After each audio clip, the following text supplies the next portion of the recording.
segera. Maksudnya di kosakata ada kan, bagus-bagus kan, tajwid itu yang mengurus dengan segera, makanya pakai tajwid. Nah terus jenazahnya secara kosakata, makanya tajwid jenazah berarti yang masih tergeletak, mayit yang udah dimakamkan.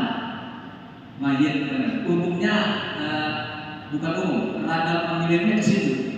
Makanya kalau saya lebih setuju tajwidul jenazah bukan tajwidul mayit. Yang ada bahasa sebenarnya jenazah kalau mayit itu mayitnya sambung dimakami dereng. Nah itu berarti kan mayit gitu kan. Padahal anunya masanya masih masa disebut jenazah. Tetapi ini hanya perbedaan makna kosakata, bukan berarti hal yang urgen atau hal yang sangat syariah tidak menjadi masalah.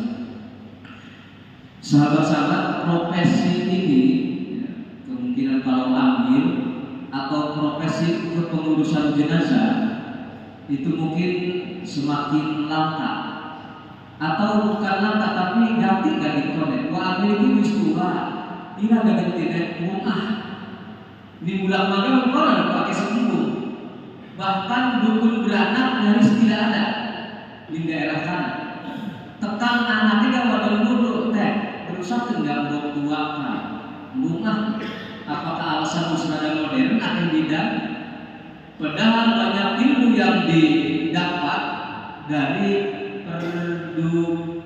nyebut dukunnya apa enak karena dukunnya biasa sibuk gitu kan. Ya dukun beranak apa sebutnya coba? Dukun beranak dulu kan. Perajin gitu. Punten di saya ada begini kan. Saya ini masih anak santri pula dari kuliah. Ya ning sampai Tegal pas lahirnya di desa kita masih di rumah kita karena bapaknya orang desa kita lahir itu dalam kondisi normal singile dalam sisik kira-kira ada paten dulu kena kejepit lubangnya kan kira-kira lalu diangkat terus operasi kalau jalan sejak tahun kira-kira apa kan itu bahasanya apa ada bibit dukun paraji lalu wis aja gini, ini kukusan itu doanya begitu kayak apa dulu, masa diangkat mantra gimana? Bismillahirrahmanirrahim, dulu kayak di pas ya. Bismillahirrahmanirrahim, bacanya dan menemukan kan? Ya ada kalimat Allah yang menguji Allah, dibuka normal. Mau kan nyebut Kiai Haji Mahmudin Al-Habib, kayaknya saya ada Habib belum tentu aku. Ya kata pas saya baca aja maksud kita ini lagi cerita banyak ilmu entah disebutnya ilmu entah ilmu zaman dulu tetap sih Gusti Allah ternyata lebih manjur dari dokter lebih manjur daripada dia kayaknya lagi pula mungkin yang jamping sih ya kan ngejamping aja kira-kira ya masa nanti kan sih bisa Indonesia aja oke Indonesia aja umum. Kenapa saya tidak di sana? Mau kamu gaya aku dia bahasa Banten ya, masya Allah. Lebih ke Sunda di sini ya. Maka saya. Baik kita kembali ke laptop ke bahasa Indonesia. Jadi maksud saya profesi bapak adalah profesi yang mulia indallah. Sekalipun gaji bapak dari desa tidak duit sebulan, ya berapa duit dari sebulan kadang dari kepala desa dari kecamatan mungkin ada. Kalau dihitung gaji mah boro-boro UMR kira-kira begini. Tapi ingat ini adalah profesi yang mulia. Kenapa? Dihadapkan untuk kepengurusan orang yang meninggalkan alam tanah menuju kehadiran Allah Subhanahu Wa Taala. Bayangkan kalau tidak ada yang mengurus tentang itu. Maka sekali lagi profesi ini juga profesi yang membutuhkan keahlian. Enggak boleh dipegang oleh orang yang penjiring yang gitu lah, penakut. Tapi penjiringnya penjiring ke awak begitu. Kan penakut itu ada yang takut ke pimpinan, takut ke militeran, takut ke kekerasan, takut ke beda, itu kan kekerasan. Takut kepada itu dunia-dunia memedih ya. Ya, bukan khosyah yakhsha dalam bahasanya itu. Lebih kepada wahsyah. Walaupun wahsyah mah sedihnya orang yang ditinggal cinta, unsur cinta. Kalau sedih ke godaan, emang nggak ada yang nggak boleh, dan jadi takut gitu. Nggak ada dari kalimat Arab yang mengarah ke situ, minjem kalimatnya. Nah, kenapa demikian? Ya, karena dihadapkannya lagi-lagi kepada orang yang meninggal, dan meninggal itu biasanya kalau tidak problem penyakit dadakan, mohon maaf seperti kecelakaan yang hancur, coba bayangkan, atau penyakit orang yang sudah bertahun. Ini rada umum, artinya penyakitnya, apalagi kata Anu penyakitnya menular, apalagi ini macam-macam problem orang meninggal. Senajan utuh juga, yang utuh tidak penyakit meninggal, tetap orang ada rasa begitunya, kata orang Sunda. Maka profesi ini sekali lagi dibutuhkan keahlian di luar daripada hal-hal dalam kehidupan. Ayyuhal hadirin tajhizul janazah. Kenapa disegerakan? Tentu hadis yang komentar ini sangat banyak, hadis yang melandasi ini banyak. Kemudian aqwalul ulama yang mengomentari ini, mentakwilkan sangat banyak. Tapi kita ingat Kanjeng Rasul sendiri ternyata 3 hari jasad mulia beliau tidak dimakamkan. Tapi sejarah mengatakan beliau alasannya bukan karena ini dan itu, tapi karena kepemimpinan. Saya membaca sejarah-sejarah itu karena tunggal, bukan karena nunggu saudaranya yang lagi di negeri Syam misalnya, itu tidak. Atau nunggu makamnya pada pasir susah misalnya, atau berebut istri ini pengen di sini misalnya keluarga, enggak. Hanya satu sejarah beliau karena kepemimpinan, sampai diangkat Abu Bakar yang diresmikan menjadi pemimpin, itu baru rencana pemakaman. Hanya itu, sekali lagi hanya itu. Berarti maksud saya, seluruh yang ada di alasan-alasan pengajian jenazah itu bukan. Yang ada dikit nanti besok aja karena anak saya lagi di Sumatera, ini tidak syariah, gitu. Nanti dulu ini warisannya belum selesai dibagikannya belum boro-boro apalagi gitu, bukan alasan gitu. Nanti dulu pimpinannya anak buahnya belum kumpul, katanya besok masih jauh-jauh, itu bukan alasan. Apalagi yang menyedihkan kali, ya ini mah kajian saja, artinya tidak ada alasan yang syar'i dari model-model begitu untuk ditahan. Paling tidak ada penahanan itu kalau hal-hal yang urgent. Tapi urgent itu kan kalau tidak syariah juga nggak bisa. Nanti ditanyakan ya, misalnya kan saya lupa nih atau belum menemukan apa yang urgent ya.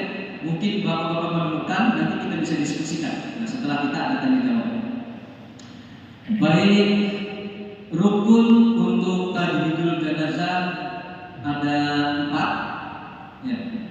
4 itu terkikis dalam sebuah lagu. Setelah kau dimandikan sijibu kain putih yang dibalurkan, 2 ya dari 4 itu. Setelah kau disolatkan, 3 solatkan, ke pusaramu kau dihantarkan. Berarti ke pusara itu makamnya. Rukunnya udah 4 selesai di dalam lagu itu tuh. Rukunnya secara tekstual, tapi prakteknya ya inilah yang akan kita bicarakan. Tapi Bapak sekalian, sebelum itu ternyata ada waktu yang sangat luar biasa, lebih mahal daripada nilai dolar, yaitu apa? Menjelang meninggal. Ya kan, mau diambil dari ingat mata ada atau secara zahirnya dari meninggal tidak. Tapi ada yang mahal, yaitu pintu gerbang melalui itu yang disebut dengan sakaratul maut itu. Kenapa? Ya makana akhir kalamihi la ilaha illallah dakhala jannah. Kapan akhir kalam? Ya itu saat sakaratul maut. Doa kita, Allahumma ja'al akhir kalamina inda intihai ajalina la ilaha illallah. Allah jadikan ucapan kita terakhir yaitu 8 kali. Kapan? Ya itu sakaratul maut. Berarti kan pintu gerbang yang sangat luar biasa itu. Sampai-sampai wong kampung pengen menyebut, ya tetap orang besar but dia ceritakan. Ya orang apa emang itu pintu terakhir. Tengah orang bisa nyebut Allah acan masih husnudzon dalam hatinya dia ingat dosa ingat Allah. Kapan? Lagi sakaratul maut. Nah ini maksudnya. Maka sakaratul maut harus diajak ini. Bahkan laqinu mautakum bila ilaha illallah. Kebetulan dikaji ya. Akhirnya anak saya tasbih. Sehingga tasbih itu lebih dari kalimat mampus ujungnya itu. Kemarin semalam ngaji syarat arba'in nawawi. Itu ada sahabat disebutnya Uday ta'adi Adi Ain dan Aya. Ana sing baca Adi wa an Adi radhiyallahu an ana sing Adi ana sing Uday. Lamun derekan Adiun adalah anak seseorang. Lamun Adi mau kita sebutkan ya, tapi lamun wong Arab kan artinya tasbih. Wong Arab bagian hijaz Mesir di sini enggak. Kalau Arab di sana hijaz itu tasbih. Kalau tasbih ya udah sini di kalimatnya kali 3 kalimat asli yang ujungnya mankus itu tasbihnya ada 13 kan. Wis mari-mari gaji nang. Maka kalimat mauta artinya keren kok. Nah sebagian kalimat kosakata Arab silakan tadi itu manjing kepada sifat tasbih yang artinya ada mubalaghah menjelang. Berarti talqin itu adalah menjelang meninggal. Kesimpulan talqin yang dimanakan talqin adalah menjelang meninggal ketika sakaratul maut. Tentu talqin yang setelah pemakaman mentok setelah pemakaman ada talqin maksudnya. Itu berarti bukan tasbih, talqin signalka ya bulan bin bulan sebentar lagi akan datang 2 malaikat sempurna. Itu dalam hadis Bulughul Maram saja misalnya itu paling lemah, baik rawahunya baik annya. Sahabat Domroh, sebuah nama sahabat yang sangat asing. Itu kan dalam mustalah hadis yang asing begitu atau yang tidak mutlak alaih di bawahnya itu min alamat hadis dhaif gitu ya. Tapi yang enggak apa-apa kita mau orang nabiin dhaif pula diamalkan teh tentang usulan mulai maju dalam itu bukan kita meninggal di pertama dapatnya itu di akhir enggak apa-apa enggak talqinkan gitu. Baik, nanti talqin yang setelah pemakaman ada yang berujung. Ini kita dapat makna talqin yang sedang sakaratul maut. Talqin dalam kitanya itu la ilaha illallah saja bukan.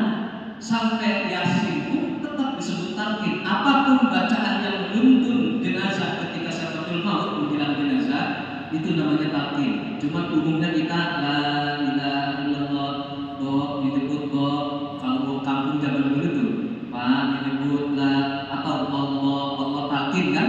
Nah ada lagi iqra'u surat Yasin ala mautakum. Bacakan surah Yasin atas orang yang menjelang meninggal juga. Ada tasbih masih cerita tasbih. Ntar yang buka tasbihnya di belakang. Jadi baca Yasin kalau cuma ironis di kita terjadi pas saudara saya wali kampung orang disebutnya saudara saya adiknya kasihan sama ibunya toko dibacain Yasin tetehnya mondoknya ada kurang. Ya ini bukan ngongkat dari sebut namanya gitu ya. Ibu masih dibaca Yasin kalau semua kita pakai bahasa kami gitu kan. Ini kan salah ilmiah gitu kan. Adiknya ada santri membaca surah Yasin ketika ibunya memang begitu, ibunya sakit gitu kan. Oh sekali pun kepada yang sehat juga bagus di Yasin itu. Ini dibaca entah niatnya apa kalau bukan hadis yang tadi itu yang satu protes. Ibu masih begitu dibaca Yasin. Kenapa ini terjadi? Bacaan kita omongan ini karena tidak biasa banget Yasin itu kepada orang yang telah meninggal. Apakah masih ada jasadnya, apalagi tahlil gitu. Secara umum di kita gitu. Kan kalau membahas yang hadis ini mantap pintunya bid'ah, waduh bahaya gitu kan. Wis mau tidak wis kita ya. Artinya lagi kondisi kita mengajak kepada Allah dengan cara itu. baik surah Yasin dan apapun itu berkenan untuk dibacakan ketika sakaratul maut. Ada lagi orang yang disebut dengan sakti mandraguna. Dibacakan surah apa? Ar-Ra'du. Ya kan ilmu hikmah begitu. Ar-Ra'du kan beda. Diambil dari kalimat itu dan ada di dalam ayatnya terlihat itu terus itu. Maka disinyalir oleh ilmu hikmah itu ini untuk orang sakaratul maut kan banyak yang susah ya. Kakek saya sampai ada istilah, adiknya nenek sampai ada istilah bisa terbang. Yang Bu Ali Mabul kayak kapal lah. Artinya memang saya tahu ilmunya banyak. Saya pernah minta itu dari beliau. Adiknya nenek saya yang alhamdulillah saudaranya dengan Kaimus di Pulau itu. Itu saya nyaksiin langsung sakaratul mautnya merosot. Udah ditangisi, udah diumumin di semeter, innalillahi kayak ini. Ternyata hidup lagi masih hidup ya. Nah, salah satunya itu adalah apa yang ngomong ke saya itu. Jadi entah seminggu berapa, lebih singkat dia cerita tentang perjalanan lagi, katakan sakaratul maut gitu. Wah, gitu kan, masya. Berarti kan sakaratul maut yang diceritakan oleh guru-guru kita tuh lagi begini digoyang-goyang oleh setan, airnya tuh dikendi gitu kan ya.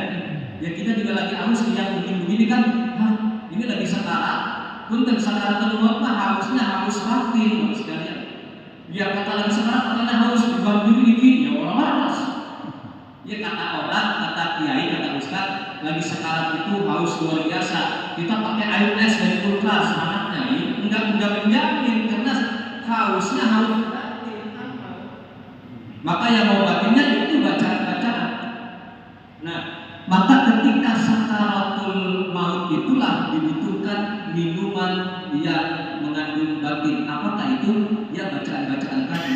Nah, di antara contohnya termasuk nenek saya di sana, umurnya 120 tahun. Lagi nyium-nyium kene, ada cucunya datang, butuh ganti waras. Sehat, ngejampi orang sehat, dia oh ternyata memang ada ilmu begitu. Dan itu untuk singkat cerita, baik cerita yang buatan ini sulit dalam sakaratul maut. Nah, ini dibacakan kalau dalam bahasa Indonesia surah Ar-Ra'du, ataupun mungkin nanti ada trik-trik dari ilmu dia juga, seperti ada udah baca-baca lah itu ilmu buhun. Kita pakai surah Ar-Ra'du ya untuk duduk berat bukan terdilupain kan kesannya memang begitu ya. Itu baca surah Ar-Ra'du supaya cepat mati, berapa enak keluarga. Makanya jangan berisik gitu. Bacain Yasin dah. Ya udah. Kalau boleh, jangan cepat-cepat mati. Ya kan? Egois ekstrim. Walaupun dalam batin karena kasihan. Nah ini menjelang wafat yang namanya sakaratul maut. Punten, kalau lagi sakarat yang datang keluarganya lebih kepada kiai atau ustaz, bukan ke amil biasanya. Wajib ibu sampun bapak sudah ini minta ditengokin biasanya kalau lagi masih dalam sakaratul maut karena perlu bimbingan itu. Baik, kesimpulan di pintu gerbang menjelang 4 perkara tadi adalah gerbang sakaratul maut. Hati-hati bapak-bapak sekalian, kalau masih bukan kalau kita sayang kepada orang tua, perhatikan titik itu. Ya kalau titik yang 4 nanti banyak yang lurus. Gotong jenazah mengkapain apa? Yang ini nih. Dan ini adalah pintu utama menghadap Allah dan kita sangat berperan di situ. Di situ dolar kurang berlaku. Iya kali ya Allah ibu saya husnul khotimah dengan apa ini dolarnya sekian mau diapain atau enggak berlaku. Penghujung hanya di mana dia meninggalkan dunia fana menghadap Allah Subhanahu wa taala. Titiknya adalah ibarat finish ya mau tinju ronde pertama menang, ronde kedua menang, ronde ketiga dilihat KO. Siapa yang menang? Yang tadi kalah, yang tadi angin menuju. Namanya finish kan dalam bahasa kita mah husnul khotimah. Di situ ada. Pernah keceritakan seorang sufi yang secara zahirnya matinya secara zahir matinya nggak bagus ya. Ternyata tertimpikan oleh seorang soleh, dia mati husnul khotimah. Maka tidak ada ruang bagi kita untuk bersuuzon kepada mayit atau orang sakarat seperti apapun. Mohon maaf, ada yang matinya itu juga jangan suuzon. Secara medis saja ada orang yang sedang bolak-balik darahnya sudah mulai tidak berfungsi dari sini, uratnya lagi berotot-otot, ditambah dengan kondisi itu bisa jadi pas napas tidak ada, ini lagi gerak sini. Kita mah mati meleleh, ya udah jelek sangat baik, padahal udah berat nyampe. Jangan, terutama kita di pemuka agama, dalam memandikan, dalam apa mengurus, jangan pandang misalnya tidak banyak tutupnya, banyak ini sudah melainkan tutup semua dan ini sering terjadi apa sekali, sering terjadi dan ini disuruh ditutup oleh baginda Rasul, tutuplah segala kekurangan-kekurangan yang ada di jenazah. Baik, kita meningkat kepada rukun yang pertama yaitu memandikan. Karena waktunya memang singkat dan ilmunya sudah banyak Bapak sekalian, nanti kita share yang kurang jelas. Mohon maaf, di kita yang terjadi sudah bukan zaman kedebogan, tetapi ada tempat pemandian jenazah. Tapi masih ada di beberapa titik pemandian jenazah jauh pakai kedebogan. Ternyata kedebogan itu juga dalam kaul ulamanya ada, karena dia tidak keras dan dingin dan licin untuk air. Ternyata kedebogan gitu. Ya dari pas saya kaji dulu kenapa kedebogan ya, karena enteng. Ternyata dari licinnya kan kulitnya licin, yang tidak terlalu keras dia, gitu. Ya bisa jadi orang pakai yang ini kan lebih mewah, batu nggak boleh. Nah maka itu pakainya sekalipun tempat bagi jenazah juga ada yang hukumnya. Itu sangat dianjurkan untuk jenazah. Hormati jasad jenazah. Dalam memandikan pun jangankan tangan begini-begini, air yang dikucurkan, air jangan dikucurkan sampai ke ujung begitu. Karena kan pokoknya ini mah yang saya ucapkan terus anak deh, ada di keterangannya, entah fadilah walaupun tidak di hadis. Pokoknya gitu ya, jadi terlalu rinci saya tahu juga. Itu air aja Bapak sekalian, jangan tinggi-tinggi. Tangan yang katakan kasar, apa gambarannya? Air mata yang netes ke jenazah saja, ibaratnya di sono di alam dia itu kayak sambil geledek. Makanya sangat dijaga tuh yang nangis tuh. Baru datang ibunya sudah mendekat, kan selalu dihalangi sama kiai ya. Aja itu benar. Karena air mata ratapan itu walaupun setetes dua tetes sampai ke jenazah, kerasa di sono di alam dia itu kayak sambil geledek. Air yang tangan dengan secara kasar gitu, itu bagai diambil pedang 70 kali tah, rasanya kan gitu selalu hadis ya. Mau 70 kali tajamnya gitu. Ini peribahasa yang menggambarkan jenazah dilembuti, jadi cara pemandiannya, air melucupnya gitu. Ya jangan mentang-mentang misalnya kita tadi suzon gitu, momak ini cuma jenazahnya jelek akhlaknya misalnya gitu, kita jangan bisa ini. Kenakan ada yang di sekarang ada sampah orang bukan indah ya alhamdulillah. Kalau mau dar sendiri itu nggak boleh begitu. Walaupun memang secara langsung kita pulang aja, kok hidupnya merepotkan kayak gitu. Nah ini nggak boleh. Baik, memandikan jenazah mulai dari bagian yang atas atau dari sebelahnya adalah kanan. Anjuran lagi 3 kali sebelum wudhu nih, sebelum mewudhukan, bukan untuk mewudhukan. Anjurannya lagi didudukkan sambil mengerut ininya, ya artinya ya kayak apa bahasanya itu? Artinya memang dimungkinkan dalam kondisi sekarat itu.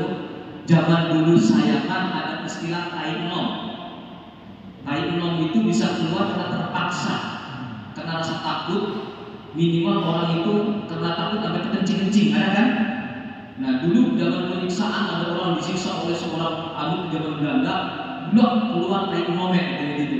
Nah ini juga karena lagi sakarat, masalahnya batin, itu ada yang memang seharusnya keluar tertekan, maka dianjurkan diantaranya diperojolkan, itu tidak mustahil akan keluar kotoran. Yang kalau tidak dikeluarkan saat itu bisa jadi walaupun darah sudah tidak mengalir akan keluar saat itu. Misalnya pemakaman kan lebih repot gitu, karena lautnya kan cuma 3 lapis. Maka dianjurkan sambil dibutuhkan, sambil juga ada dimiring-miringkan ke sebelah sana sebelah sini.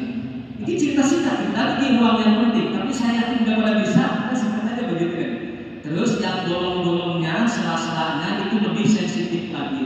Apalagi ketika sakitnya ternyata mohon maaf berbalik dan tidak mengenal air, kan dekil tuh ya, mohon maaf ya. Kita bayangkanlah jenazah begitu. Ya mungkin kalau jenazah artis yang mati mendadak lagi dandan mungkin kan ya, bening kelihatannya, zohirnya bening. Kan kebanyakan kita begitu. Nah maka lubang-lubang yang begini, yang ya sensitif begitu, itu harus ada kepengurusan spesial lah gitu kira-kira. Model-model tertentu yang model begini. Dan ingat menjaga aurat manusia itu sampai kepada meninggal harus dijaga. Sekalipun hal-hal yang tertentunya itu ada anjurannya. Ini seorang manuk mungkin kecil di bawah burung tuh.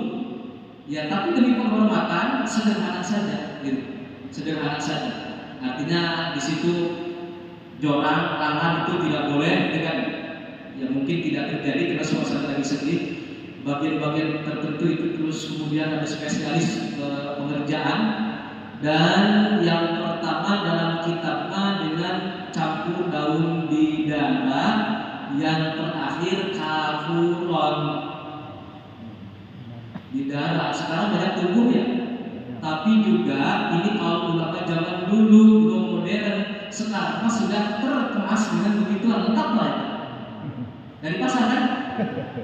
Sekarang daun bidaranya, kapuran segala macamnya sudah lengkap dikemas oleh ahli dengan cara itu. Gitu. Setahu saya begitu. Ya artinya berbentuknya udah minyak, ya nggak daun bidara nggak apa-apa. Ini udah terbentuk dengan model-model begitu. Jadi yang jual beginian di pasarnya itu sudah boleh mengkaji daun bidaranya mana, pewanginya mana, ini udah ada di sini. Nah penggunaannya insya Allah Amin yang lebih tahu. Model-model pewangi tidak ada di git misalnya. Nah, model-model ini bukan minyak wangi pakai sholat kan ini. Bisa jadi, tapi nggak tahu kalau penjualnya kayak minyak wangi pakai sholat. Nah, ada minyak wangi yang kayak itu wangi-wangi bidara dan lain sebagainya. Ya kacang buat apa coba? Iya. Iya bisa kan? Buat yang sensitif, artinya yang nggak bisa dibalik. Misalnya mayatnya keras gitu kan, dibalikin keras udah jedel gitu, ada nggak? Banyak kan? Ya mungkin pakai apa gitu kan? Ya yang jelas sekali lagi ini sudah boleh mengemas lah tentang apakah bidara, apakah kapuan, apakah kalimat-kalimat yang lain yang ada di kaul ulama itu. Baik Bapak sekalian. Biasanya baju yang dipakai oleh jenazah itu kalau disemayamkan sebelum dimandikan itu diketok di situ. Jadi udah pakai ini. Atau biasanya diguntingnya pada saat di pemandian. Saya menyarankan lebih baik sebelum di tempat pemandian karena sensitif itu. Ngumpet kalau bisa keluar dulu yang percaya yasinnya mau dijamin kan. Itu kan karena dipakai 2 helai kain sarung gitu. Baik punten, ada nggak ketika pemandian yang aneh-aneh? Banyak sekali. Akan terjadi, mana sering terjadi maksudnya yang aneh-aneh. Tapi silakan pengalaman masing-masing ya. Saya kebetulan terjadinya di sini Pak. Jadi kalau Kang Kiai tadi pas saya mau ke air, beliau mengatakan punten jawabannya masih begitu. Dalam hati saya dari dulu emang jelek. 10 tahun kan saya di sini ya.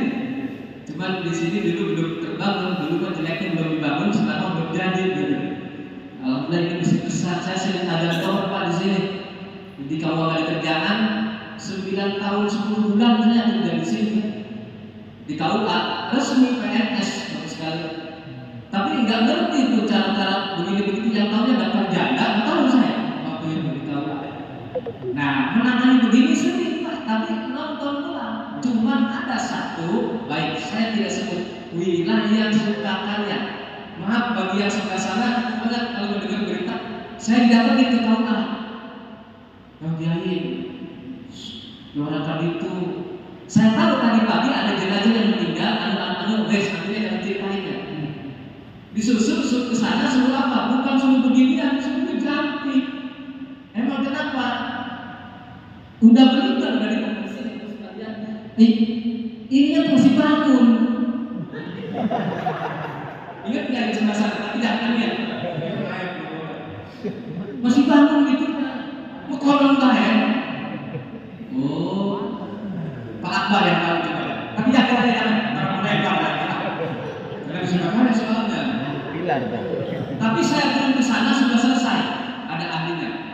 Kenapa? Ternyata itu minum obat Pak. Minum obat keluar. Begituan sama perempuan. Terus istrinya lah itu mungkin istrinya berdua. Tenaga tidak hilang dengan nafsu, punya jantung, dan imbang kan kesehatan habis. Obat masih bereaksi. Ini wilayah Sukakarya Pak, dulu kan saya. Cuma saya udah naik motor, dikabarkan udah misalnya, alhamdulillah udah dapat saya jambi apa ini? Kan udah selesai saya. Iya maksudnya udah ada yang nanganin kan. Saya berpikir di motor baru dibonceng sampai situ tuh. Ini jambinya apa? Nggak ada di kitabnya sih. Iya artinya jambi ini ada, jambi itu ada, bapak ya jambi ini malah nggak ada. Katanya kita masih ada, tapi untungnya ada. Udah waras gitu. Coba kalau yang begitu gimana? Tapi ini belum memandikan, mau dimandikan itunya masih gitu. Ya Fir'aun sekali lagi tidak ada ranah untuk suzon, enggak. Ya katakan ya manusia minum obat kuat, kan biar jelas gitu ya. Obat kuat sehingga itunya belum selesai, tenaga dengan jantung sudah tidak bersahabat, energi oksigennya meninggal secara nyawa, itunya masih ada gitu. Mungkin terjadi itu kan ada dan punten bagi sebagian jenazah udah mau dimandikan berarti sekian jam, ada kan masih ulat-ulat yang gitu. Sampai yang waktu di sasak ada yang mengatakan masih hidup bukan lagi. Enggak, itu kan ulat-ulat yang masalahnya itu udah meninggal sebetulnya. Nah, punten kembali kepada andai kata ada kejadian begitu, lagi-lagi biasanya yang lebih tahu orang tua di situ. Kalau di kampung saya Pak Gada, lagi jampi gitu kan. Kalau dengan ini makan susah, dengan manual nunggu sehatnya, seperti tadi obatnya selesai gitu. Atau ada guyonan gitu Pak, karena sakit udah keras, ditemukan udah keras, degang, begini dia, mayat gitu kan. Nah kan susah udah ini Pak, dipatahin hadisnya nggak boleh begitu. Kan ini Pak, mendingan orang yang sedang masuk angin atau apa kan bisa. Kalau ini kan susah, makanya dulu bercanda di sini, ambil tono. Gimana caranya mengambil? Gampang, bercanda dia panggil, cangkatan panjang ya. Tapi kita kalau bercanda begini, guyonan kan begitu. Tapi guyonan, tapi benar nggak terjadi, benar ada. Jenazah yang udah keras ada nggak? Banyak Pak, coba deh. Bagaimana caranya? Di samping ada mungkin dari unsur-unsurnya, itu ada juga faktor X-nya. Biasanya punten jalur turun saja kepada orang tua di situ, apa namanya atau apa biasanya. Walau kecuali karena kedokteran tadi, karena apa? Karena obat-obat itu kan yang nunggu dia selesai bereaksi gitu nih. Mohon maaf kalau karena obat tinggi juga, obat segala apa ada efek sampingnya misalnya, terus meninggal itu bisa jadi.